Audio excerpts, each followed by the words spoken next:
Allah yang tidak terbatas, Allah yang besar, yang maha dahsyat, harus diperlakukan pantas oleh seorang yang memperagakan sifat dan karakternya. Kurang dari itu, sehebat sebanyak apapun persembahan kita, tidaklah cukup. Di dalam Galatia 2 ayat 19 dituliskan, sebab aku telah mati oleh hukum Taurat untuk hukum Taurat.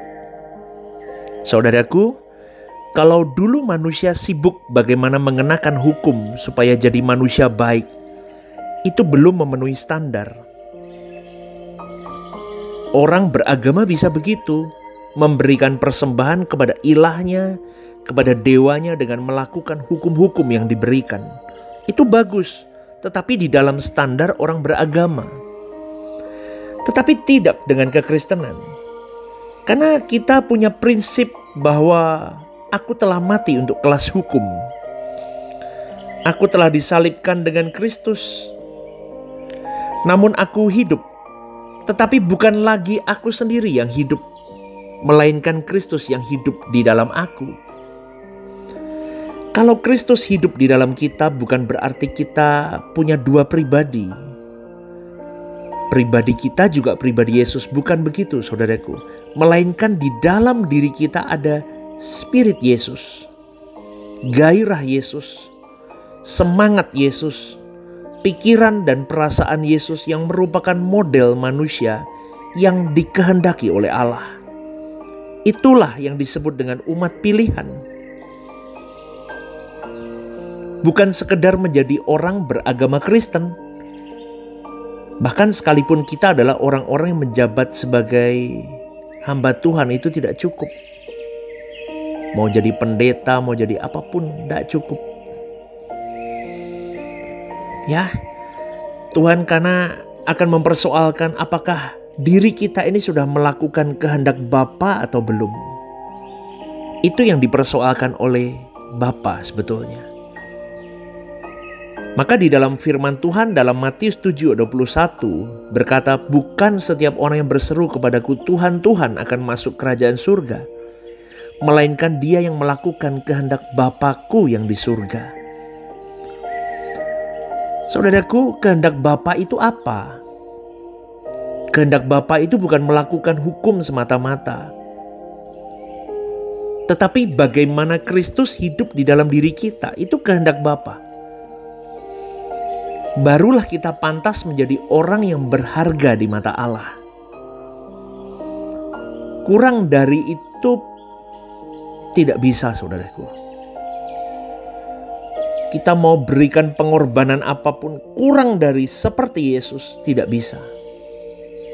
Walaupun kita memberi seluruh harta, tetapi tanpa kasih kepada Allah, sia-sia. Karena kasih itu adalah sifat Allah.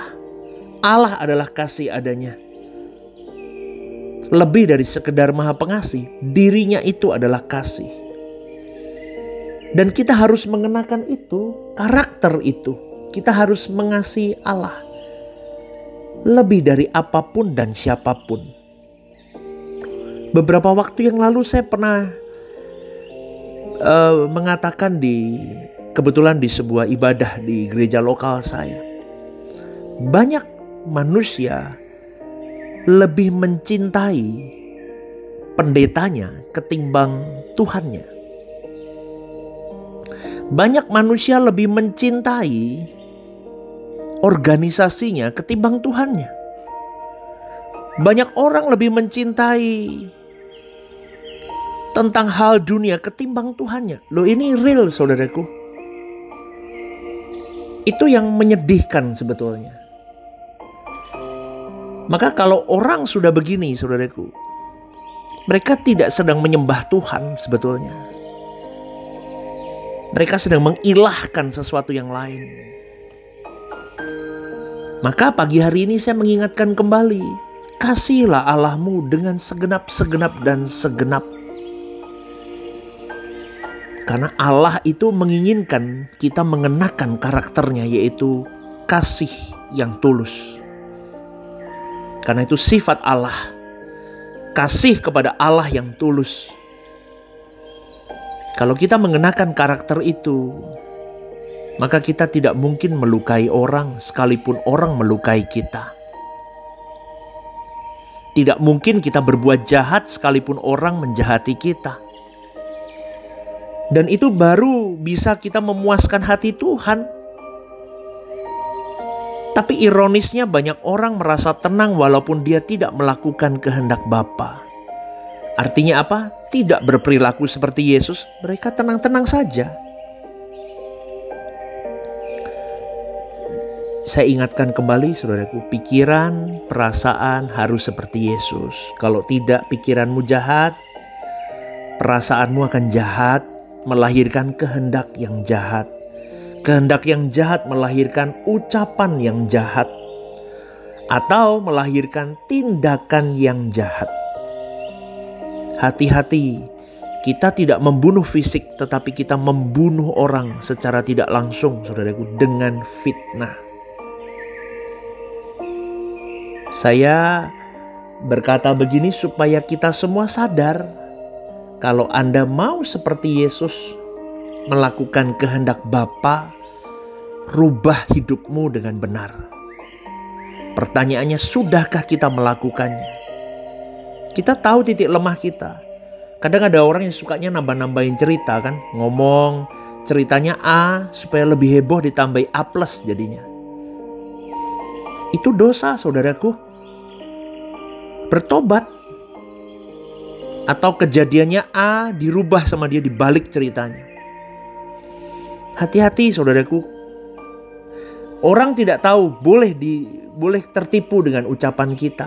Tapi Tuhan tahu. Jangan main-main dengan hal itu. Itu bisa merusak banyak hal.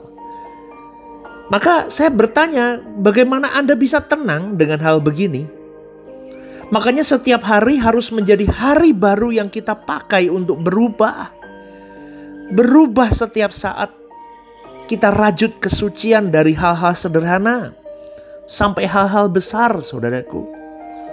Nggak usah ngomong kalau nggak perlu ngomong. Jangan kumpul sama orang yang sumbu pendek. Yang tidak punya hikmat di dalam Tuhan. Yang mulutnya bocor. Yang hatinya tidak cinta Tuhan. Yang hatinya cinta dunia. Saya katakan ini supaya Anda tidak terpengaruh. Kalau apalagi kumpul dengan orang yang suka membicarakan orang lain. Anda pergi, Anda dibicarakan nanti di meja itu. Bahaya saudaraku. Maka setiap hari kita berjuang, kita mau berubah. Maka tidak berlebihan kalau kita berkata, memang seharusnya aku berkata, kalau Yesus hidup di zaman sekarang, Yesus itu seperti diriku hari ini. Bukan Yesus lebih buruk dari aku dan Yesus perlu mencontoh aku. Bukan, tetapi aku harus mencontoh dia dan mewakili dia hidup di zaman sekarang ini. Jadi kita tahu kelemahan kita. Kalau kita suka ini dan itu, kita bercermin kepada pribadi Tuhan Yesus yang maha agung, Tuhan kita. Yang sudah mati di kayu salib untuk membawa engkau dan saya hidup di dalam keselamatan. Maka kalau kita mau merendahkan hati begitu, saudaraku, kita punya ambisi untuk aku mau menyenangkan Bapa, aku mau hidup seperti Yesus hidup di zaman ini, aku mau menghidupkan pribadi Tuhan Yesus dalam hidupku. Kita bisa menerima Roh Kudus dan dibenarkan di hadapan Bapa, dan Bapa akan membentuk kita lewat setiap peristiwa hidup sehingga kita bisa menjadi seperti Dia. Dengan kita menjadi seperti Yesus, kita membuktikan bahwa Allah yang kita sembah itu benar, saudaraku. Bagaimana orang mau ikut Yesus kalau tidak ada contoh? Kita menjadi contoh, kita jadi teladan. Tapi seringkali pikiran, perasaan, kehendak, hati, nurani, ucapan, tindakan, kelakuan kita kanak-kanak. Gak dewasa sama sekali. Usianya udah tua pun belum tentu matang loh saudaraku. Kenapa? Karena tidak masuk di dalam pengenalan akan Tuhan secara sungguh-sungguh. Kalau kita mengenal Tuhan secara sungguh-sungguh, kita tahu diri kita. Suatu hari aku di hadapan Tuhan, wah takut kita harus berkenan nih sungguh-sungguh. Kita punya beban, kita punya tanggung jawab. Beda saudaraku. Maka pagi hari ini saya mau ajak, ayo kita belajar hidup suci saudaraku. Hidup suci itu indah, amin. Ya, Allah yang besar, Allah yang dahsyat adalah Allah yang patut dipuji, disembah, dimuliakan. Kita perlakukan dengan patut. Kita kenakan karakternya, kita kenakan sifatnya. Supaya Tuhan menikmati kita hidup, saudaraku. Betapa sedihnya hati Tuhan kalau kita tidak berjuang. Betapa kecewanya Tuhan. Maka jangan berbuat dosa lagi, saudaraku. Meninggalkan dosa itu sakit. Seperti melepaskan nyawa kita. Tetapi memang tidak ada cara lain. Untuk bisa mengenakan pribadi yang maha mulia, Tuhan kita, Yesus Kristus dalam hidup kita. Kita harus mematikan keinginan-keinginan daging. Betul saudaraku, kadang saya ingin membalas orang yang, waduh saya manusia lama, saya kadang ingin keluar untuk membalas. Tapi seakan-akan ikut Tuhan itu seperti orang yang kalah di dunia ini. Betul. Tapi kadang ketika kita mengalah, orang semakin menginjak. Betul gak saudaraku? Disitulah kita berlatih untuk semakin memegang Tuhan kuat. Bukan kita tidak berani melawan, tapi kita tidak berani melukai perasaan Bapa. Sebetulnya di titik itu kalau orang sudah sadar. Bukan aku gak berani sama kamu, tetapi aku gak berani melukai perasaan Bapakku. Maka aku diam. Aku mengampunimu di dalam senyapku. Tapi kadang orang gak tahu diri. Nah itu saudaraku, itu latihan-latihan di mana Tuhan taruh kita untuk untuk berproses lewat masalah itu. Kita ketemu dengan orang-orang yang aneh-aneh saudaraku. Betul, saya gak bohong. Yang modelnya antik-antik itu banyak di sekitar kita. Yang modelnya macam-macam. Seenaknya sendiri kadang. Tapi di situ kita berlatih. Tuhan bertahta atau diri kita yang bertahta atas hidup kita. Kalau Tuhan yang bertahta dan menguasai kita, ampuni saudaraku. Selesai diam. Orang mau ceritain kita model apapun, kau diam. Wah itu membuktikan bahwa Allahku benar dari diam itu. Betul saudaraku, saya mengerti suara kebenaran ini yang akhirnya membuat saya sadar bahwa kekristenan itu sakit. Sakit, kita harus mengampuni yang seharusnya secara dunia orang itu tidak perlu diampuni. Tapi kelas kita di situ, kalau kita bisa seperti Kristus. Maka pagi hari ini saudaraku, kita harus menjadi manusia yang segambar, serupa dengan Allah, mumpung masih ada kesempatan. Ya, amin. Kita harus jadi saksi hidup yang benar di mata dunia. Ini memang manusia yang beda. Karena dia menghargai perasaan Bapanya. Terpujilah nama Tuhan. Selamat pagi saudaraku. Selamat beraktivitas. Tuhan memberkati.